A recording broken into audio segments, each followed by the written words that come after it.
Mrs. Sheila De Leon, laya na po kayo. Mula sa pagkakayo ko, ay mabilis na nag-angat ng ulo si Sheila nang marinig ang kanyang pangalan. Halos may 1 oras na siyang nakakulong. Kanina nang dalhin nila si Liam sa ospital, ay kinailangan ni Pablo na sumama sa ilang DSWD officials upang magpaliwanag nga kung ano ang nangyari sa bata.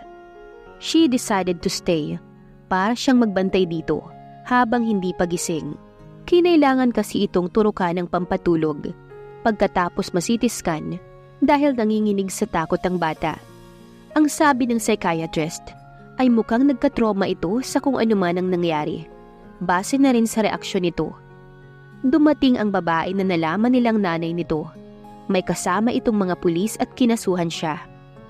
Napagpasyahan na lamang ni Sheila na sumama ng matiwasay sa pangamba na magising si Liam dahil naghihisterika lang nanay nito. The kid had enough, kaya naman ayaw niyang maistorbo ang pagpapahinga nito. Ma'am, pasensya na po kayo. Hindi po namin alam na kayo po ang asawa ni Mr. De Leon. Utal na paghingi ng paumanhin ng isa sa mga pulis na humuli sa kanya sa ospital.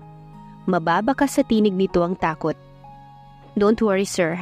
I know that you're just doing your job. Sheila gave him and the other police her tired smile. Gustuhin man niya na bigyan sila ng mas magandang ngiti, ay hindi na niya talaga kaya. She is tired. Idagdag pa na pakiramdam niya ay sobrang dumi at baho na niya. Dahil halos yata ng buhangin at alikabok sa asyenda, ay nasagap niya na sa pagpapatakbo ng mabilis ng bisikleta na hiniram. Napailing ang dalaga. Oo nga pala, yung bike na hiniram niya, naiwan niya roon malapit sa bahay nila Liam. Tatakbo na sana siya palabas upang balikan ang bisikleta, nang biglang may humila sa kanyang braso. Sheila, saan ka na naman ba pupunta? Nawala ang pagkagulat sa kanyang muka nang si Pablo ang kanyang malingunan. She exhaled a sigh of relief. Ikaw lang pala, anong ginagawa mo rito? Ano pa bang gagawin ko rito? Magpa-party? Inis na sagot ni Pablo sa asawa. Kahit ang totoo ay lubha siyang nag-alala nang hindi niya ito madatnan sa ospital. Bagkus ang ina ng bata na sinagip nila ang naroon. Nagalit pa nga ito nang makita siya. At kahit nalaman pa nito na siya si Pablo De Leon, hindi man lamang ito natakot. Nagbanta pa ito na isasama siya sa kaso kung hindi siya magbibigay ng danyos na 1 milyon. Obviously, mukhang pera ang babae. Sinabi pa nito sa kanya na nasa kulungan na si Sheila at sisiguraduhin daw nitong mabubulok doon ang babae. That got into his nerves. He called his legal counsel to deal with that woman. Ang kanyang lawyer din ang kumausap sa DSWD upang sampahan ng kasong child abuse ang ina ng batang si Liam. In the end, she was begging to him na wag na siyang ipakulong, pero hindi pumayag ang lalaki. Ang sungit mo naman, teka, ikaw ang nagpiyansa sa akin, oh? Nakangiting tanong ni Sheila rito. Yumakap siya sa braso ng asawa at inihilig ang ulo. Pasaway ka talaga, sino pa ba? Saka lumayo ka nga sa akin, ang baho mo. Kunwa ay tinulak-tulak niya palayo ang babae. Ang yabang mo naman, huwag kang ang maarte. Mas lalo niyang niyakap ng mahigpit ang braso ni Pablo. And then she closed her eyes. Her safe place. Si Pablo naman ay hindi napigilang mapangiti. Sobra siyang nag-aalala para sa asawa. But seeing her now safe and sound, nakaramdam na rin siya ng relief. Hindi ka ba natakot kanina? Tanong niya kay Sheila nang nasa loob na sila ng sasakyan nila. Dumilat ito at umayos ng upo mula sa pagkakasandal sa passenger seat. Saan? Nung puntahan ko yung bahay ng bata? Yeah, what if may ibang kasama yung nanay nun? They could have hurt you. Konti, pero mas lamang yung pag-aalala ko para dun sa bata. Teka, paano mo nga pala nalaman kung nasaan ako? Tanong nito sa kanya. Nakita ko yung bag ng bata. Ang sabi ng katulong, yun daw ang huli mong tinignan bago ka biglang umalis. So I thought it has something to do with the drawing book and the notebook diary ng batang yun. And I was right. So you mean, nag-alala ka sa akin o? Aminin. Napaupo si Sheila sa harap ng lalaki at nginitian na may panunukso. Well, oo naman. Sheila was stunned sa ginawang pag-amin nito. She was just teasing him, pero hindi niya akalain na aamin nito na talagang nag-aalala ito sa kanya. Thank you ha. Akala ko kanina hindi na ako makakalabas dun sa kulungan, pero hindi naman ako natakot kahit na makukulong ako. Alam ko naman na makakalabas ako dahil wala naman akong ginawang masama. Natakot lang ako na baka hindi ko na ulit makita ang itay ko. Sadness crossed her eyes. Parang gusto tuloy makaramdam ni Pablo ng guilt. Naging selfish ba siya to take away this girl sa ama nito para lang sa kanyang sariling intensyon? Sheila, even if this is just a contract marriage, hindi ko gusto na may mangyaring masama sa'yo. And I made a promise to your father not to hurt you and to keep you safe. I am intending to keep that promise, kaya sana naman next time mag-iingat ka rin. Napangiti ang babae sa narinig. Alam niya na pagkukunwari lamang ang lahat, but she is happy na kahit papaano, tunay ang concern nito sa kanya. I will, Pablo. Pasensya ka na kung pinag-alala kita. Ginagap niya ang palad nito na nakahawak sa gear shift. Habang si Pablo naman ay parang natigilan. But he was able to give her a smile, wishing na hindi nito mapansin o maramdaman ang pagkailang na bigla niyang naramdaman sa hawak na yun ng babae. No buts, no ifs. Kailangan magkaroon ng malaking party para ipakilala sa lahat ng tao si Sheila. Para maiwasan na rin ang nangyari nung isang araw, they should know that she will be the next queen of the De Leons.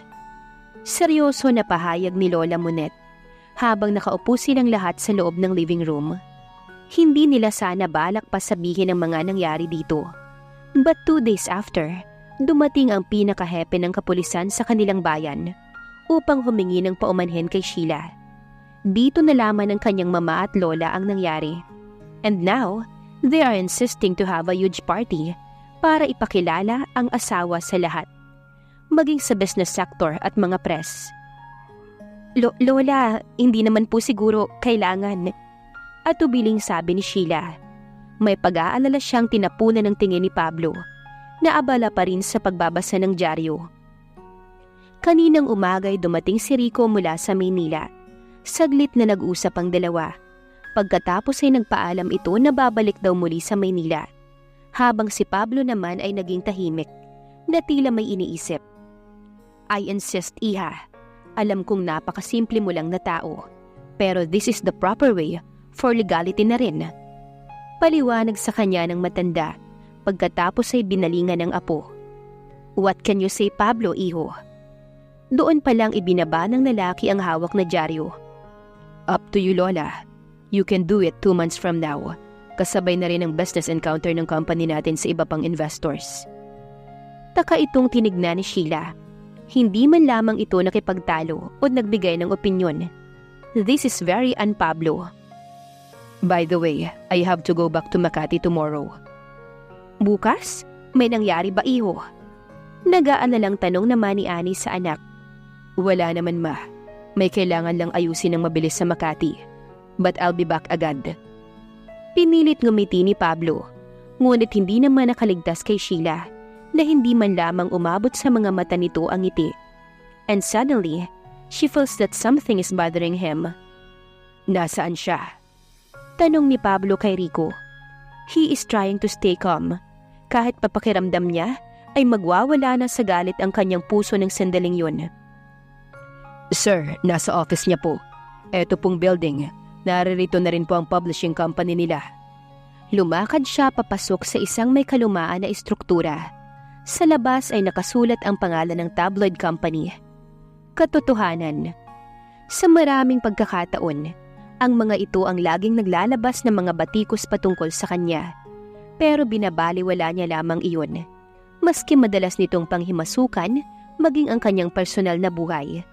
He usually chose to ignore. Pero ang nangyari sa Batangas, hindi niya akalain na malalaman pa ng mga ito. May artikulo ito kung saan may larawan ni Sheila na nasa loob ng kulungan. May isa pang larawan nila na magkasama sila ng piyansahan niya ang asawa. They also wrote some wrong content na malayong-malayo sa katotohanan. Mabuti na lang ay mabilis na napigilan ni Pablo ang pagkalat ng tabloid. He only wished na sana'y hindi pa iyon nakakaabot sa kaalaman ng tatay ng kanyang asawa. Sinubukan silang pigilan ng gwardya na nakatayo sa entrance ng building. Pero tuloy-tuloy lamang na naglakad ang lalaki. While Rico were the one who dealt with him. Alam niyang wala itong laban sa assistant kung pipiliin itong makipagpisikalan. Pabalibag niyang binuksan ang pinto na may nakasulat na editor-in-chief. Gulat na nag-angat ng tingin ng lalaki na nasa loob. Ngunit saglit lamang, napalitan agad iyon ng may panguuyam ng ngiti. Well, that was a surprise. Anong nagawa kong maganda para bisitahin ni Mr. Pablo de Leon? Bakit bumaba ang hari sa trono niya? Sarcastic na tanong sa kanya ni Sandro Arellano, ang editor-in-chief at may-ari ng tabloid na katotohanan. Don't spit sarcasm. Hindi bagay sa iyo, Arellano. Alam mo kung bakit ako narito. Mahina ngunit mariin niyang sabi sa lalaki. Sandro smirk na tila nag-e-enjoy sa nakikitang pag-aalala sa mukha niya. Dahil sa asawa mong kumuha ng bata? And you are tolerating him by bailing her out? Wala kang alam sa mga nangyari at hindi ko obligasyon na magpaliwanag sa iyo. I came here para itigil mo na ang pagkakalat ng kung ano-anong balita tungkol sa misis ko. Really? I guess you're not in the position para diktahan ako sa kung anong dapat kong isulat. Remember, we have a freedom of speech. Isusulat ko kung anong gusto kong isulat. Bakit? Natatakot ka na malaman ng lahat ng tao ang tungkol sa asawa mo? Na nagpakasal ka sa isang babae na masamang. Hindi na natapos ni Sandro ang sasabihin dahil isang malakas na suntok ang tumama sa panga nito. Bagsak ito sa sahig. Akma na naman itong gaganti ng suntok. Ngunit muli na naman itong sinuntok ni Pablo. Tumigil lamang sa pagsuntok ang lalaki nang dumating si Rico at awatin ito. Magbabayad ka talaga, Pablo. Ide-demanda kita. Sure, be my guest. Kasuhan mo ako kahit saang korde. Alam mo namang wala ring mangyayari. Napakasama mo. Nagtatago ka sa pera mo. Lumaban ka ng patas. Nanggagalaiting sigaw ni Sandro habang hawak ito ni Rico at pinipigilan na sumugod sa kanya. Patas? Walang patas sa mundong to. Dapat alam mo na yan matagal na. Tigilan mo ang asawa ko. Hindi mo ako mauutusan. Sisirain ko ang babaeng pinoprotektahan mo. Sisirain ko lahat ng tao na malapit sa'yo. Gawin mo, pero wag mong sabihin na hindi kita binalaan. Bakit? Anong gagawin mo sa akin? Gagawin mo sa akin ang ginawa mo sa tatay ko, ha?